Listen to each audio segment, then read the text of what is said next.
अब दिक्कत क्या है आप लोग के सामने दिक्कत यह है कि जो काम आपको गरीब बनाता है उस काम को आप लोग किस तरीके से करते हैं? मन लगा के करते हैं, बहुत ही मन लगा के करते हैं, ठीक है ना। इतना मन लगा के करते हैं कि आपका पता हाथ में झलका पड़ जाता है। बतिया रहे हैं ना आप लोग कि हाथ में झलका पड़ जाता है, मैंने घरेलू काम को कर करके। और आप सभी को पता है कि उस काम को अगर हम लोग करते रहेंगे कभी भी जो उस काम से हमारे घर की गरीबी मिटने वाली। अब अगर उसको आपको हम ये समझा दें कि उसको आप लोग करिए, लेकिन उस काम के साथ साथ जो है डेली आप लोग 1 घंटा ये भी करिए, डेली आधा घंटा इसको भी करिए, डेली आप 2 घंटा इसको भी करिए, तो आप ये कहेंगे सर जी ये छूट जाएगा, लेकिन वो यानी समस्या को पाला कौन है? समस्या को पाला कौन है बताइएगा। यानी कि जिस तरीके से एक दारूबाज जो होता है ना, वो कहता है कि पत्नी छूट जाएंगे चलेगा, बच्चे छूट जाएंगे चलेगा, लेकिन ये चीज नहीं छूटेगा।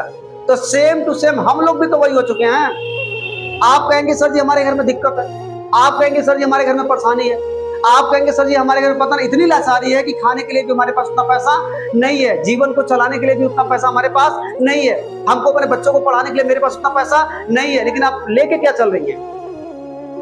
आप लेके क्या चल रही हैं? आप लेके वही चल रही हैं जिससे आपके जीवन में कुछ होने वाला नहीं है। तो सारी की सारी गलती किसकी है? सारी की सारी गलती आपकी है कि जो काम आपने अपने जीवन में पकड़ लिया है और जिस काम को आप लेके चल रही हैं उससे आपको पता है कि 10 साल में कुछ नहीं हुआ, 20 साल में कुछ नहीं हुआ, 30 साल में कुछ नहीं हुआ, 40 साल में कुछ नहीं हुआ, तो आपको क्या लगता है कि जो बाकी का जिंदगी आपके पास जो पड़ा हुआ है और उसी काम को करते करते अगर आप जो है कुछ साल बचा हुआ अगर लेके चली जाएंगी तो क्या कुछ हो पाएगा? तो अब आपको क्या करने की जरूरत है? आपको पता है ना कि जो आप लोग काम कर रहे हो उस काम को करते हुए आपको डायरेक्ट सेलिंग वाला काम करना है, आपको नेटवर्क मार्केटिंग वाला काम करना है, आपको ये काम करना है। और ये काम पता है ना, ये काम जीवन भर का काम नहीं है। ये काम अगर आप लोगों ने कुछ चंद सालों में अगर अपने आप को बदल करके दिखा दिया, अगर आप जो सीख करके पब्लिक के सामने अपने आप को प्रेजेंटर के रूप में अगर प्रूव कर दिया, तो मुझे ऐसा लगता है कि आपके जीवन में जो 10 सालों में नहीं हुआ है, आपके जीवन में जो 20 सालों में परिवर्तन नहीं हुआ है, आपके जीवन में जो 40 सालों में परिवर्तन नहीं हुआ है, वो चीज यहाँ से आप लोग चाहेंगे तो 1 साल और 2 साल के अंदर कर देंगे।